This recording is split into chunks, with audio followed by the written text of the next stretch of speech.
Last class में हम लोग एक्सरसाइज 4.2 कर रहे थे, ठीक है ना। इसमें से द्विघात समीकरण को हल करने की दो विधि है, एक पूर्ण वर्ग विधि, एक गुणनखंड विधि। तो गुणनखंड विधि द्वारा 15 नंबर क्वेश्चन तक था, तो 15 नंबर क्वेश्चन तक कर लिए थे। आज उसके आगे देखते हैं पूर्ण वर्ग बनाकर द्विघात समीकरण को हल करने की विधि, तो जिसके लिए कैसे कैसे हल करेंगे, ठीक है। तो पहले मान लेते हैं द्विघात समीकरण कोई भी माना ax² plus bx plus c बराबर 0, जहाँ a नॉट इक्वल टू 0।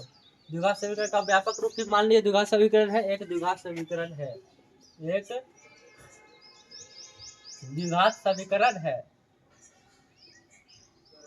ठीक है। इसको आपको पूर्ण वर्ग बना के द्विघात हल करना है, द्विघात समीकरण को पूर्ण वर्ग बना के हल करना है, ठीक है। तो देखिए, अगर हम फर्स्ट टर्म लेते हैं ax², ये तो पूर्ण वर्ग है नहीं। पूर्ण वर्ग अगर इसको लिखना है तो रूट अंडर ax का होल स्क्वायर लिख सकते हैं पूर्ण वर्ग, ठीक है। तो पूर्ण वर्ग बनाना है, तो पूर्ण वर्ग ये रूट में अगर लिखते हैं तो थोड़ा डिफिकल्ट हो जाएगा हल करने में। इसीलिए हम सोचेंगे क्या कि ये यहाँ पे रहे ही ना, ये यहाँ पे रहे ही ना, तो फिर आसानी से मेरा पूर्ण वर्ग x² बच जाएगा, ठीक है। पूर्ण वर्ग बन जाएगा। तो अगर हम ए इसको हटाना चाहेंगे ए को, तो क्या करना पड़ेगा, दोनों तरफ से ए से भाग करना पड़ेगा। दोनों तरफ ए से भाग करने पर ए से भाग करने पर, देखिए ए से भाग कर रहे दोनों तरफ, ए से भाग करेगा क्या जाएगा, x² प्लस बी बटा ए एक्स, भाग ही दे देते हैं, ax² बटा ए प्लस बी एक्स बटा ए प्लस सी बटा ए बराबर 0 बटा ए, ठीक है। तो ए से ए कट जाएगा, यानी कि बचेगा x² प्लस बी बटा ए एक्स, ठीक है, प्लस सी बटा ए बराबर 0 बचेगा, ठीक है। अब देखिए फॉर्मूला होता है ए प्लस बी का होल स्क्वायर, फॉर्मूला होता है a² plus b² plus 2ab, ये होता है, ठीक है। तो देखिए मेरा x² तो आ रहा है, लेकिन b² भी नहीं पता हमको। यहाँ पे हमको 2ab भी कहीं नहीं दिख रहा। यहाँ पे हो सकता है, यहाँ पे 2 ए तो दिख रहा है, इसको अगर बी हम मान लेते हैं, ठीक है, इसको बी मान लेते हैं, तो यहाँ पे हमको 2 से गुना करना पड़ेगा। 2 से गुना करना पड़ेगा, तो यानी कि 2 से भाग भी करना पड़ेगा, 2 से भाग भी करना पड़ेगा, ठीक है। यानी कि हो जाएगा ये, और इंटू बी बटा ए रहेगा ही, और इंटू एक्स, ठीक है। देखिए 2a और बी के जगह पे ये हो जाएगा, ठीक है, बी के जगह पे ये हो जाएगा 2ab, यानी कि क्या, b बटा 2a, बी के जगह पे क्या आना चाहिए, b बटा 2a। इसका मतलब b के जगह पे b बटा 2a, तो b बटा 2a का होल स्क्वायर होगा, जोड़ना पड़ेगा, है नहीं, तो हमको जोड़ना पड़ेगा, ठीक है ना। तो इधर अब करते आगे, दोनों तरफ b बटा b बटा 2a का होल स्क्वायर जोड़ने पर, b बटा 2a का होल स्क्वायर जोड़ देते हैं दोनों तरफ जोड़ने पर, ठीक है। तो जोड़ दीजिए, क्या हो जाएगा, x² प्लस, इसको लिख सकते हैं 2 इंटू 1 बटा 2 इंटू बी बटा ए इंटू एक्स प्लस सी बटा ए प्लस बी बटा 2a का होल स्क्वायर, ठीक है ना। इसको अब इसको दो को यहाँ पे सजा के यहाँ पे लिख देते हैं, ठीक है, 2a। तो दिक्कत देखिए हो गया, x² a² b² 2ab हो गया कि नहीं। तो ये फॉर्मूला पे बैठ गया, बराबर 0 प्लस बी बटा 2a का होल स्क्वायर, ठीक है। इसको तो ये हो जाएगा x प्लस बी बटा 2a का whole square, x plus b बटा 2a का होल स्क्वायर प्लस सी बटा ए बराबर b² बटा 4a², इधर स्क्वायर कर दिए, 0 में कोई भी संख्या जोड़ेगा तो 0 ही हो जाएगा, ठीक है। दिख रहा है आप लोग को क्लियर। अब क्या करेंगे, अब ये प्लस में उधर जाएगा तो माइनस हो जाएगा, यानी कि x प्लस बी बटा 2a का होल स्क्वायर बराबर हो जाएगा b² बटा 4a² माइनस सी बटा ए, ठीक है ना, सी बटा ए, ठीक है। इसको अच्छा से लिख देते हो जाएगा x प्लस बी बटा 2a का होल स्क्वायर बराबर, ये प्लस में उधर जाएगा तो माइनस हो जाएगा b² बटा 4a² माइनस सी बटा ए, ठीक है। अब इधर देखते हैं, आगे देखते हैं, ये हो जाएगा x बटा एक्स बटा बी बटा 2a का होल स्क्वायर बराबर, इसको एलसीएम ले लेते हैं तो हो जाएगा 4a स्क्वायर एलसीएम इसका 4a स्क्वायर एलसीएम बचेगा बी स्क्वायर, यहाँ हो जाएगा -4ac ठीक है। अब ये स्क्वायर उधर चढ़ेगा तो रूट स्क्वायर हटेगा तो रूट चढ़ेगा, एक प्लस बी बटा 2a बराबर हो जाएगा root under B square -4ac ठीक है बटा 4a स्क्वायर ठीक है। अब देखिए ये प्लस में इधर आएगा तो माइनस में, जब भी रूट में मान निकलता है दो मान निकलता है, यानी कि एक्स का मान क्या आ जाएगा -b बटा 2a plus minus root under इसका स्क्वायर तो निकलेगा नहीं तो बी स्क्वायर -4ac, इसका रूट तो निकलेगा नहीं तो बी स्क्वायर -4ac, अब बटा 4a स्क्वायर का रूट निकल जाएगा 2a ठीक है। अब यहाँ एक्स का मान क्या आ जाएगा, एक्स का मान 2a एलसीएम ले लीजिए 2a हो जाएगा -b plus minus root under B square -4ac ठीक है। ये आ गया एक्स का मान, डायरेक्ट एक्स का मान द्विघात समीकरण को पूर्ण वर्ग विधि द्वारा हल कर दिया, डायरेक्ट आ गया ठीक है ना, डायरेक्ट आ गया एक्स का मान दो हो जाएगा, एक प्लस में एक माइनस में, यानी कि एक्स का मान दो हो जाएगा क्या क्या -b plus root under B square -4ac बटा 2a और एक हो जाएगा -b minus root under B square बटा 4ac बटा 2a ठीक है। ये हो जाएगा दो एक्स का मान।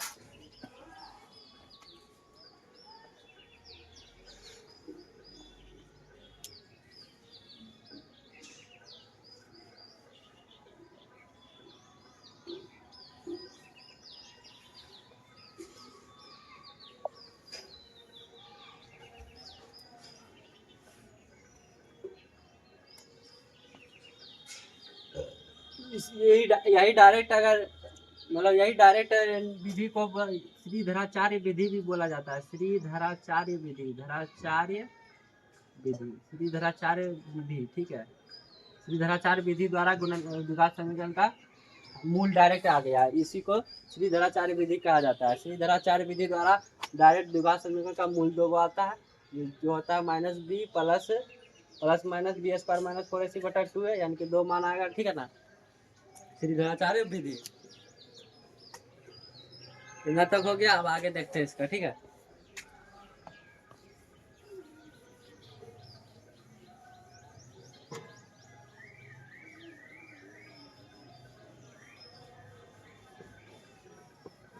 इसका मतलब हम क्या लिख सकते हैं, देखिए यदि द्विघात समीकरण ax square plus bx plus c बराबर 0 के मूल, दिख रहा है आप लोग को क्लियर, नहीं दिख रहा है ना, बस देखिए ठीक है। यदि द्विघात समीकरण ax square plus bx plus c बराबर 0 के मूल अल्फा तथा बीटा हो तो देखिए इसमें अल्फा तथा बीटा हो तो डायरेक्ट हम अभी सिद्ध किया, डायरेक्ट आ जाएगा श्रीधराचार्य विधि जिसको बोलते हैं, डायरेक्ट आ जाएगा अल्फा बराबर -b plus root under B square -4ac बटा 2a और बीटा का मान आ जाएगा -b minus root under B square -4ac बटा 2a ठीक है। ये हो गया।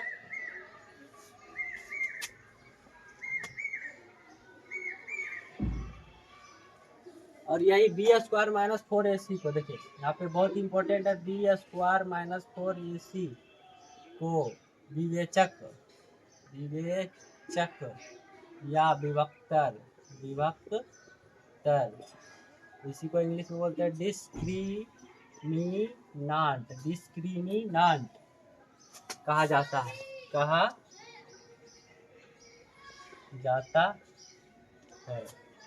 यानी कि क्या हो गया, और इसे डी के द्वारा सूचित किया जाता है, और इसे डी के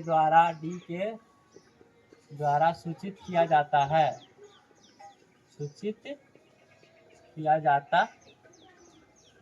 यानी कि देखिए डी बराबर फॉर्मूला आ गया मेरा बी स्क्वायर -4ac विवेकचर, ठीक है, विवेकचर इसको कहता है। अब देखिए अगर मान लीजिए डी का मान जो है, डी का मान, डी का मान अगर जीरो के बराबर हो, जीरो के बराबर हो, डी का मान अगर जीरो के बराबर हो, तो डी का मान जीरो के बराबर तो क्या हो जाएगा, मूल समान हो जाएगा, मूल समान, वास्तविक तो होगा, मूल समान तथा वास्तविक होंगे, तथा वास्तविक होंगे, ठीक है। मूल समान कैसे होगा, देखिए जैसे अगर अल्फा का, अल्फा बराबर minus B plus root D का मान अगर b square minus four a c zero आ जाए बटा टू है, तो यहाँ पे बचेगा माइनस बी बटा टू है, ठीक है। और बीटा का मान भी बचेगा minus B minus root under zero बटा टू है, यानी कि बीटा का मान भी बचेगा माइनस बी बटा टू है, बचेगा। यानी कि देखिए अल्फा का मान भी और बीटा का मान भी समान हो गया। इसीलिए बताया कि अगर डी बराबर जीरो विवेचक मतलब B square minus four a सी का मान अगर जीरो आ जाए तो क्या हो जाएगा, मूल समान हो जाएगा, मूल समान होगा। ये आगे तीसरा एक्सरसाइज में पढ़ने का और अच्छा डिटेल से, तो वहाँ पे और अच्छा समझाएंगे, यहाँ पे अभी थोड़ा सा ध्यान दीजिए सिर्फ। और डी का मान अगर जीरो से छोटा हो, मतलब जीरो बड़ा हो जाए और जीरो से छोटा आ जाए, जीरो से छोटा यानी कि माइनस में आ जाए, तो देखिए कोई भी अगर अल्फा का मान प्लस अल्फा का मान अगर मतलब डी का मान अगर रूट अंडर माइनस में आ जाए, यानी कि -5 आ जाए, तो ये कैसी संख्या होती है, फर्स्ट क्लास में बताए थे, ये ऐसी काल्पनिक संख्या होती है, यानी कि डी का मान अगर जीरो से छोटा आ जाए तो मूल होगा अवास्तविक, मतलब काल्पनिक अवास्तविक, तथा मूल संभव नहीं है इसका, तथा मूल संभव नहीं है, अवास्तविक होंगे, ठीक है ना, मूल अवास्तविक होंगे, यानी कि काल्पनिक होंगे या फिर मूल संभव नहीं है, डी का मान जीरो से छोटा आ जाएगा तब, ठीक है।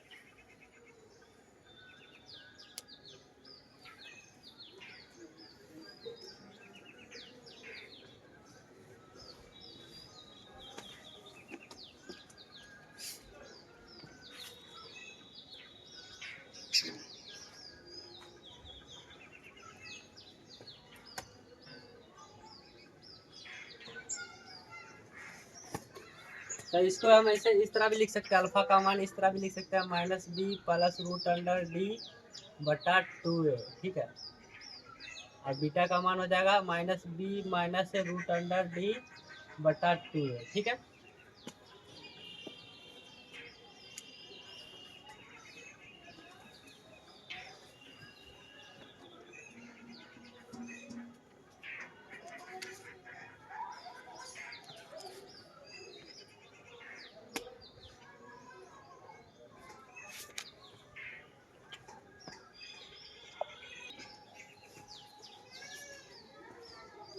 अब क्वेश्चन देखते हैं, ठीक है, 16 नंबर।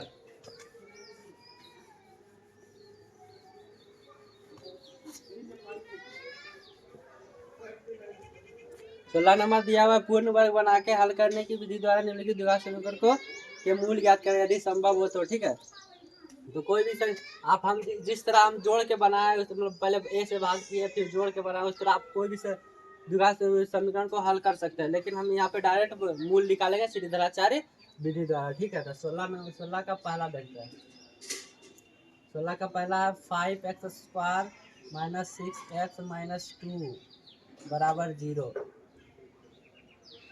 ठीक है। तो अल्फा मानेंगे, माना द्विघात समीकरण के, माना कि द्विघात समीकरण के मूल द्विघात समीकरण के मूल अल्फा तथा बीटा है, अल्फा तथा बीटा है। तो अल्फा का मान हो जाएगा minus B plus root under B square minus 4ac बटा 2a, और बीटा का मान हो जाएगा minus B minus root under B square बटा 4ac बटा 2a, ठीक है। तो अल्फा का मान माइनस बी के जगह पे देखिए, माइनस बी के जगह पे -6 plus root under B square, b के जगह पे -6 का होल स्क्वायर -4 इंटू ए के जगह पे 5 इंटू सी के जगह पे -2 बटा 2a, यानी कि 2 इंटू ए के जगह पे 5, ठीक है। हो जाएगा अल्फा का मान हो जाएगा minus minus plus 6 plus root under 6 का 36 माइनस माइनस भी जाएगा प्लस 20 20 दूनी 40 हो जाएगा, ठीक है। तो बटा 2 गुना 5, ठीक है। अल्फा का मान हो जाएगा यहाँ पे 6 प्लस रूट अंडर 76 बटा 2 इंटू 5, अल्फा का मान हो जाएगा देखिए 6 प्लस 76 को कैसे लिख सकते हैं 19 गुना 4, तो 19 गुना 4 में हमको 4 बाहर आ जाएगा, ठीक है ना। 76 को हम यहाँ पे लिख सकते हैं ना 19 गुना 4, तो 4 बाहर आ जाएगा, यानी कि 2√19 हो जाएगा, 2√19 अब बटा 2 गुना 5, ठीक है। तो यहाँ पे हो जाएगा 2 कॉमन ले लीजिए तो बचेगा 3 प्लस रूट 19 अब बटा 5, 2 गुना 5, 5 से 5 कट गया, यानी कि बचा क्या मेरा 3 प्लस रूट अंडर 19 बटा 5, ठीक है। ये आ गया अल्फा का मान। उसी तरह अगर बीटा का मान निकालेंगे तो सिर्फ यहाँ माइनस ही है ना, बीटा का मान भी निकाल के दिखाई देते, तो -6 माइनस रूट अंडर 6 का -6 का स्क्वायर -4 इंटू ये करेगा 5 इंटू ठीक है यहाँ पे -2, ठीक है, बटा 2 है, यानी कि 2 इंटू 5, तो बीटा के जगह पे हो जाएगा +6 माइनस रूट अंडर, यहाँ पे इसको हल करेंगे तो आएगा 76, ठीक है, 76 बटा 2 इंटू 5, बी बराबर 6 माइनस यहाँ पे निकलेगा 2 बाहर, रूट अंडर 19 बटा 2 इंटू 5, 2 कॉमन लेंगे, बीटा का मान 2 कॉमन लेंगे तो 3 माइनस रूट अंडर 19 बटा 2 इंटू 5, 2 से 2 कट जाएगा, बीटा का मान आ जाएगा 3 माइनस रूट अंडर 19 बटा 5 आंसर, ठीक है। ये हो गया 16 का पहला।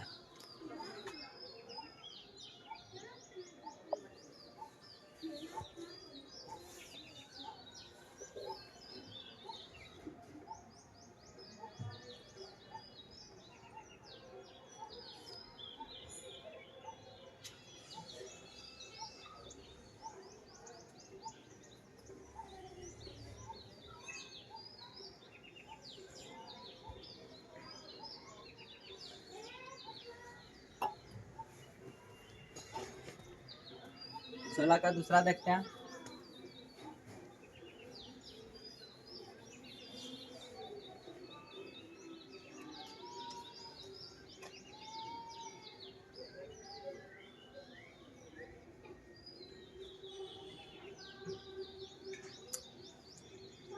फिर से माना द्विघात समीकरण के मूल द्विघात समीकरण के मूल अल्फा तथा बीटा है, अल्फा तथा बीटा है, ठीक है, मान लिया तो हो जाएगा अल्फा बराबर direct -b plus root under B square -4ac बटा 2a, और बीटा का मान हो जाएगा -b minus root under B square -4ac बटा 2a, ठीक है।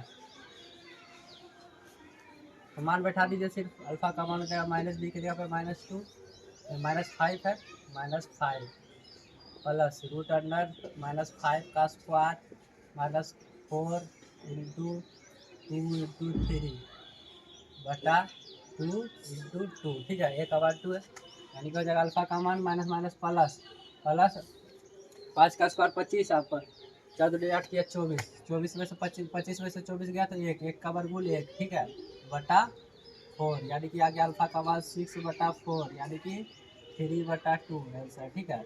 बीटा का मान आ जाएगा यहाँ पे देखें -5, बी का मान -5 minus root under B square, यानी कि -5 का स्क्वायर -4 इंटू 2 इंटू 3 बटा 2 इंटू 2, यह जगह बीटा का मान -+5 माइनस 25 में से गया 24, 24 का स्क्वायर 1/4, यानी कि बीटा का मान आ जाएगा 4/4, यानी कि 1, ठीक है।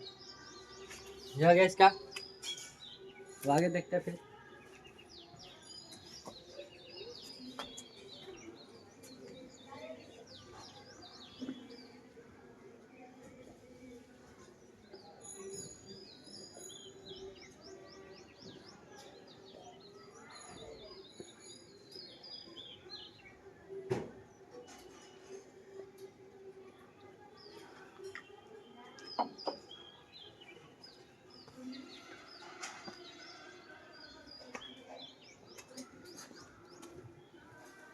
सोलह का तीसरा देखते हैं।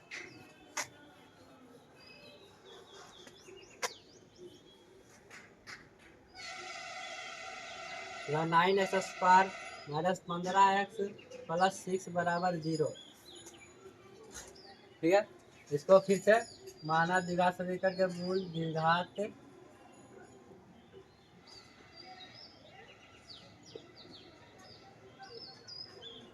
अल्फा तथा बीटा है, अल्फा तथा बीटा है, तो अल्फा का मान डायरेक्ट हो जाएगा minus B plus root under B square minus 4ac बटा 2a। तो अल्फा का मान डायरेक्ट निकालते हैं, माइनस बी के जगह पे -15 plus root under B square यानी कि -15 का होल स्क्वायर -4 इंटू 9 इंटू 6 बटा 2 इंटू 9। ठीक है, अल्फा का मान माइनस माइनस प्लस 15 प्लस 15 का स्क्वायर 225 है, 225 और माइनस 4 36 छक्का 216 बटा 18। ठीक है, अल्फा का मान हो जाएगा 15 प्लस 225 में 16 जाएगा 9, 9 का वर्गमूल 3 बटा 18 यानी कि अल्फा का मान आ गया 18 बटा 18 यानी कि 1। ठीक है, अब बीटा का मान देखते हैं, minus B minus root under B square minus 4ac बटा 2a। ठीक है, तो बी का मान आ जाएगा, यहाँ पे डायरेक्ट माइनस कर देते आएगा तो से भी 15 माइनस रूट अंडर 9 बटा 18 यानी कि बीटा का मान आ जाएगा 15 से 9 गया तो 3 यानी कि 12 बटा 18 यानी कि बीटा का मान आ गया 6 से काटेगा 2 बटा 3 हो गया।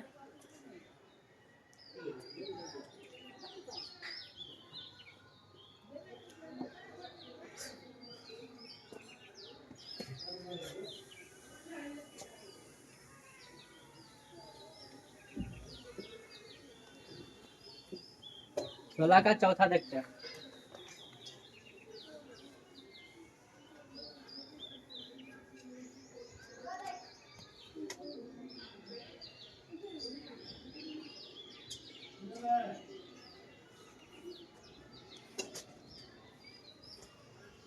माना द्विघात समीकरण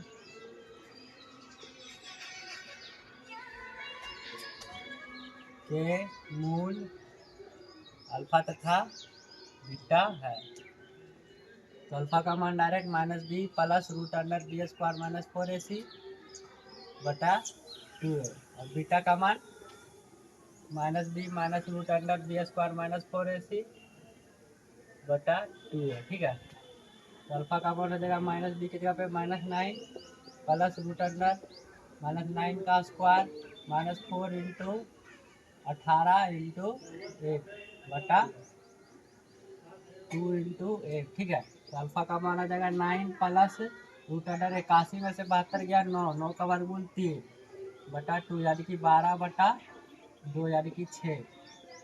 अल्फा का मान 6 और बीटा का मान क्या आ जाएगा, बीटा का मान रखिएगा यहाँ पे सेम ही आएगा, सिर्फ यहाँ पे माइनस आएगा यानी 9 माइनस 3 बटा 2 यानी कि 6 बटा 2 यानी कि 3।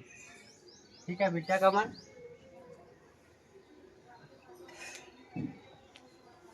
16 का चौथा हो गया, पांचवा देखते हैं,